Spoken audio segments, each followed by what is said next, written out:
Si has ido a un colegio de habla hispana, seguro que en algún momento has tenido que aprenderte de memoria los tiempos verbales del español. Pero ¿por qué tenemos que estudiar tiempos que no usamos? Hube amado, amare, he dicho amare, no amaré. Hubiere amado. ¿Os acordáis de cómo se llaman estos tiempos que nunca habéis puesto en contexto a no ser que seáis la traductora de Harry Potter? Ahora vamos con eso. Estos tiempos son el pretérito anterior y el futuro simple y compuesto de subjuntivo. Al no usarlos, ¿llegará un momento en el que dejemos de estudiarlos? ¿Ha pasado esto con otros tiempos en español? O sea, ¿existieron otros tiempos que se han perdido? Pues claro. Hola, buenas tardes. Para llegar aquí, y a lo de Harry Potter sí, tenemos que retroceder un poco en el tiempo. Bueno, bastante. ¿Qué había en latín? ¿Lo mismo que en español? Obviamente no. En latín había 4 conjugaciones que podían conjugarse en 3 modos: indicativo, subjuntivo, imperativo, y 2 voces, activa y pasiva. O sea, igual que ahora. Sí, pero había menos tiempos. En indicativo teníamos presente, perfecto, imperfecto, pluscuamperfecto, futuro y futuro perfecto. Y en subjuntivo, presente, perfecto, imperfecto y pluscuamperfecto. En imperativo, atentos, teníamos presente y futuro. Vale, a ver, hay algunos tiempos en los que se ve claramente la evolución desde el latín hasta el castellano. Otros que yo veo muy malamente, pero creo que podría aceptar. Y otros que no tienen nada que ver. Ah, bueno, ¿y si en latín no había futuro de subjuntivo? Porque luego surgió uno que además después se dejó de usar. Vale, vamos a ver. Esto puede ser muy lioso, pero a la vez es súper interesante. En primer lugar, sí, hay tiempos que tienen una evolución muy clara. Otros no tan clara y otros que no hay por dónde pillarlos. Como todos los que has dicho y el futuro, que tiene un origen muy curioso. Vale, vamos con el perfecto. ¿Cómo pasa de amaui a amé? Pues simplificándolo mucho, por analogía. Muchos verbos redujeron esa V, o sea, la perdieron. Y como ocurrían muchos, se extendió a la mayoría. Por eso pasamos de amaui, amai, amé. Y bueno, como curiosidad, esa forma intermedia es la que existe todavía hoy en italiano. Y amei, que es la forma del portugués actual, debió existir también en castellano. Por otro lado, has dicho que el futuro lo podías aceptar. Probablemente porque has visto que en latín había solamente una forma verbal y en español también. Todos los demás te parecen raros porque en latín hay solo una forma y luego en español hay 2, ¿no? Hay un verbo compuesto. Pues espera un momento porque te va a explotar la cabeza cuando te diga que el futuro en español también es compuesto.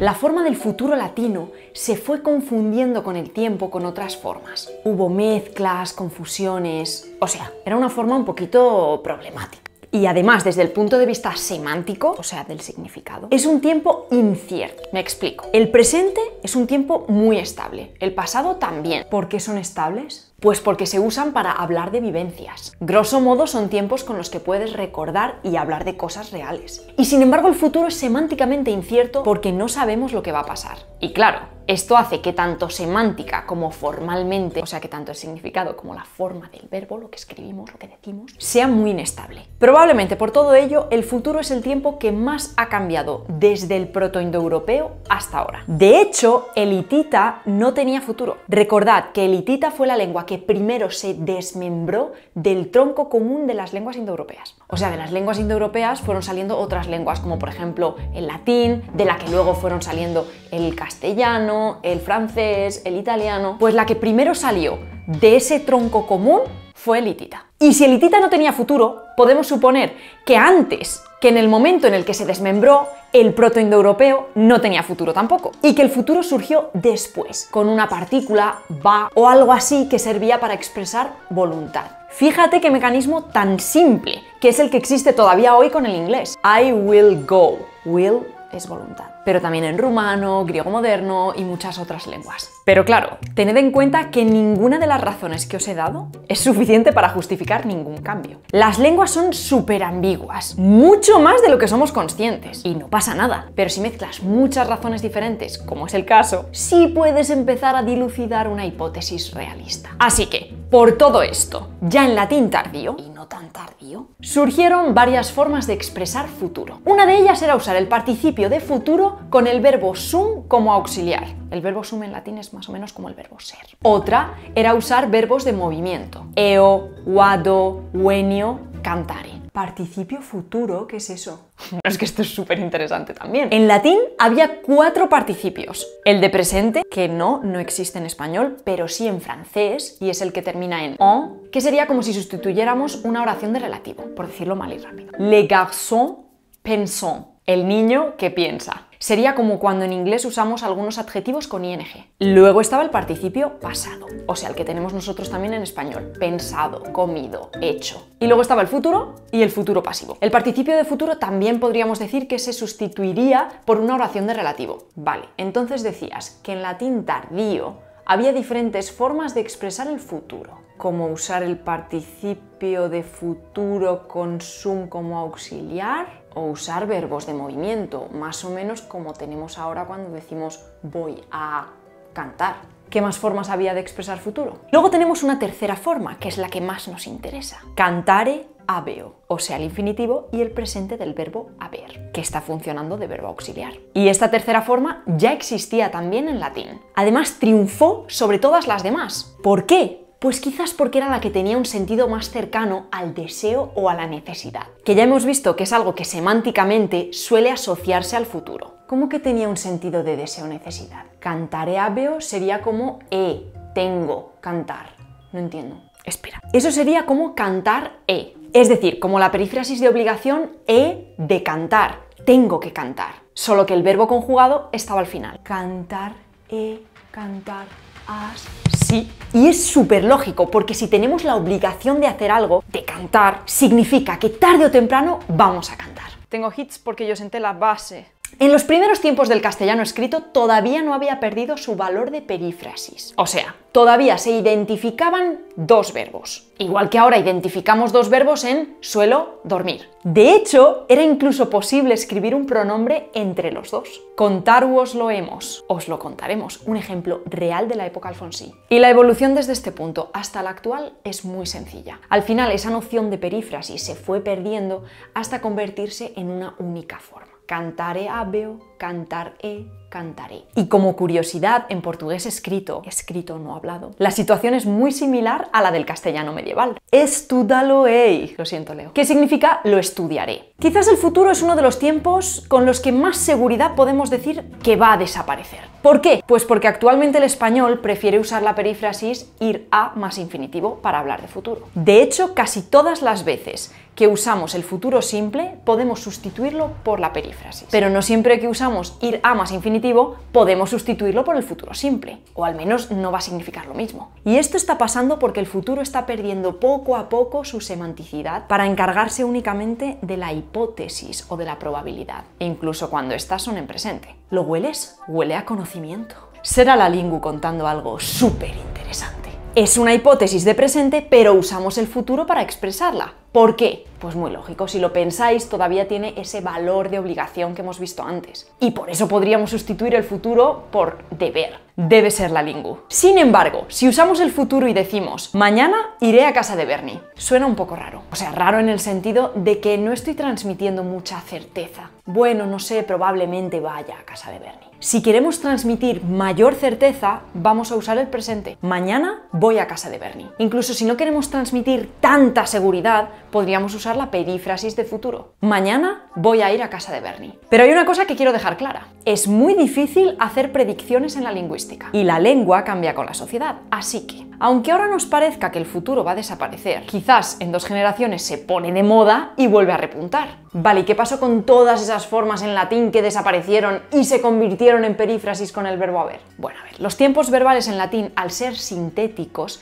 eran mucho más amplios. Sintético significa que estaba formado por morfemas, o sea que le poníamos cositas al final del verbo para transmitir cosas, tiempos verbales. Entonces, claro, como eran tan amplios, pues ya el propio latín encontró la forma para expresar perfectividad de una forma más específica, que simplemente usando una conjugación verbal. O sea, que el latín encontró la forma de expresar que algo estaba acabado de una forma más precisa que usando simplemente un tiempo en pasado. Por ejemplo, en la época clásica tenemos habeo cultellum comparatum, que parece muy así, pero significa que me he comprado un cuchillo. Bueno, no significa exactamente eso. En este momento significaba que tengo comprado un cuchillo, que en español actual se podría decir perfectamente y nos transmitiría algo un poquito diferente a si dijéramos he comprado un cuchillo, porque le estamos dando más importancia a la posesión que a la acción pasada. Y esto en latín resultó muy útil para diferenciar habeo comparatum de comparavi, e hizo que comparavi se volviera más específico todavía. Os recuerdo que antes de que se formara este habeo comparatum,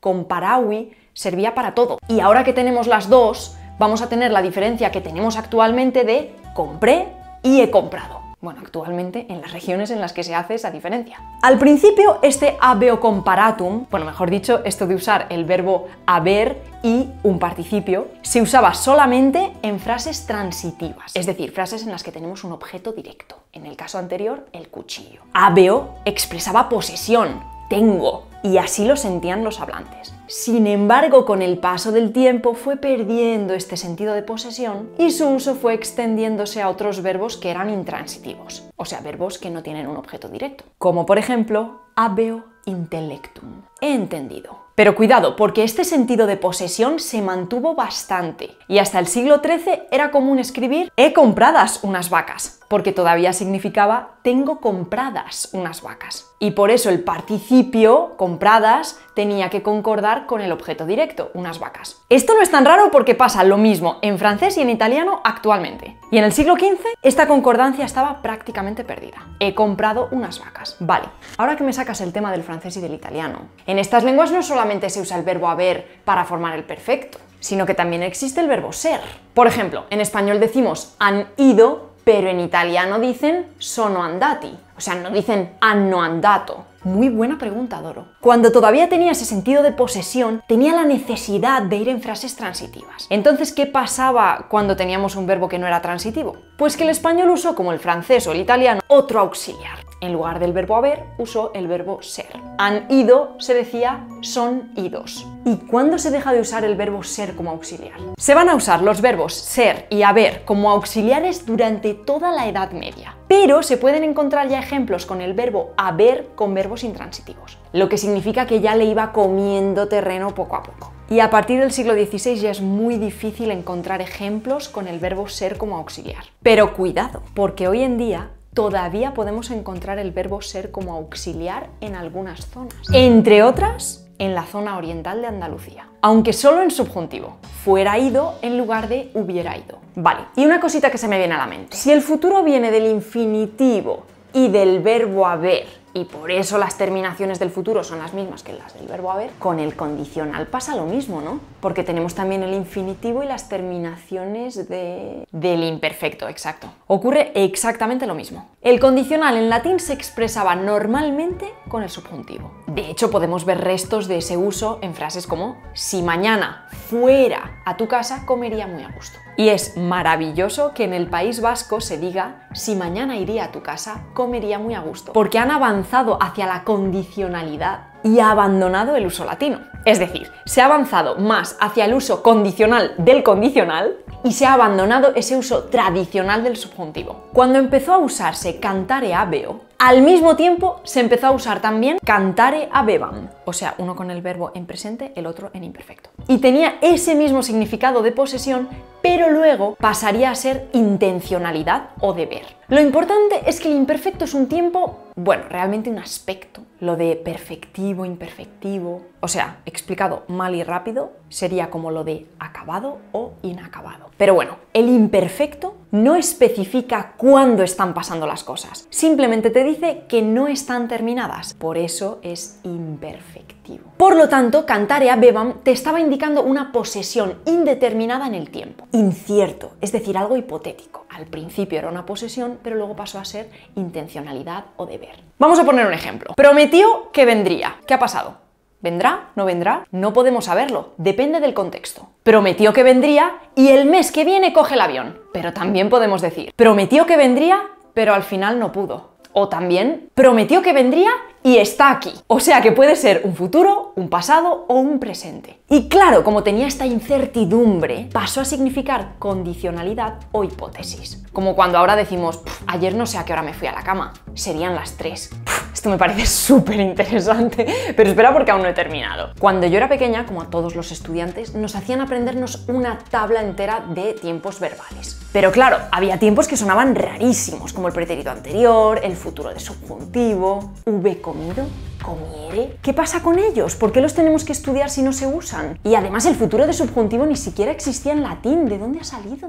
Tienes razón, son dos tiempos que casi no se usan actualmente. El pretérito anterior se conjuga con el verbo auxiliar haber en pretérito perfecto simple y el participio del verbo principal. Hasta el siglo XVII se usaba como cualquier otro, pero en el siglo XVIII empieza a decaer. Y después del siglo XIX es muy difícil encontrarlo en textos que no sean de carácter literario. Pero ¿cómo se usa o cómo se usaba? O sea, ¿en qué se diferencia del pluscuamperfecto? Se usa en el lenguaje literario, pero no tiene por qué ser un lenguaje muy complejo. Sin ir más lejos, y aunque tengo que decir que a mí me sorprendió bastante leerlo, en el segundo capítulo de Harry Potter y la piedra filosofal ya podemos encontrar este tiempo verbal. Tío Vernon esperó hasta que Pierce se hubo marchado antes de enfrentarse con Harry.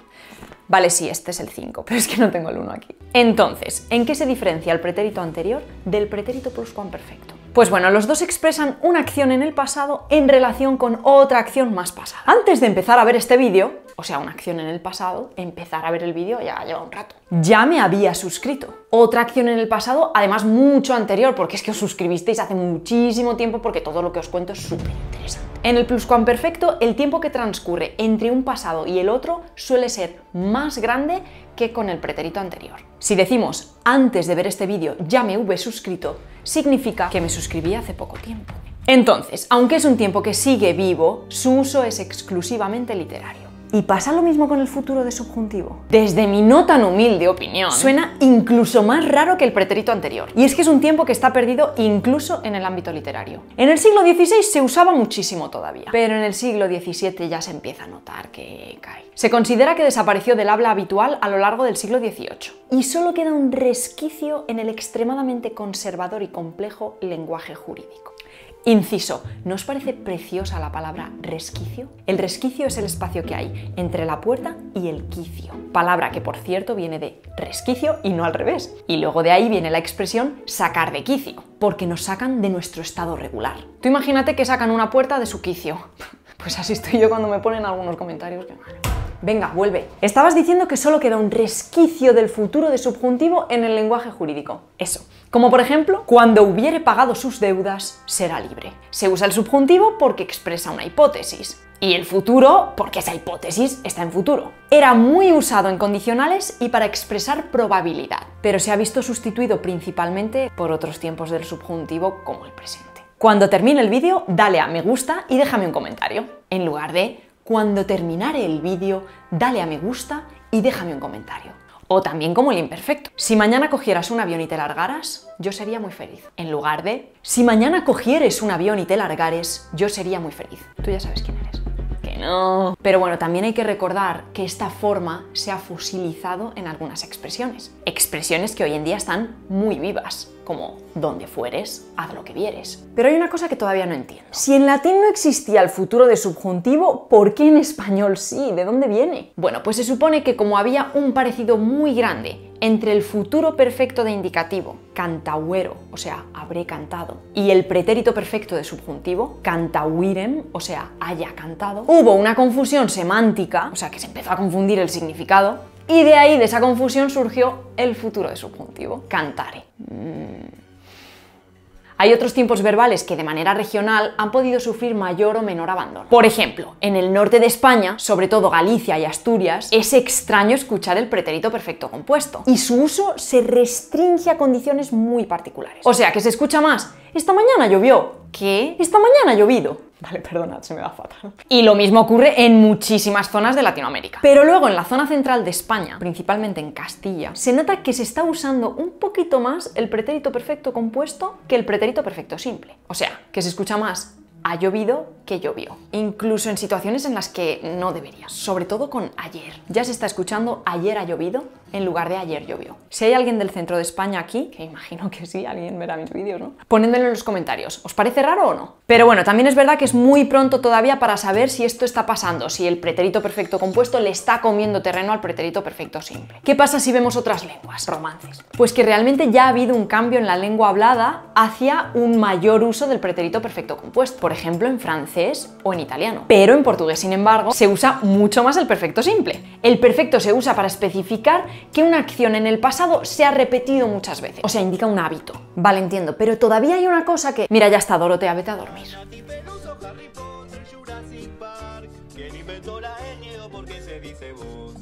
Es más correcto castellano o español, porque es el agua fría o quien es vuestra merced, aunque al final todo se puede explicar. Gracias a un rey. ¡Que no!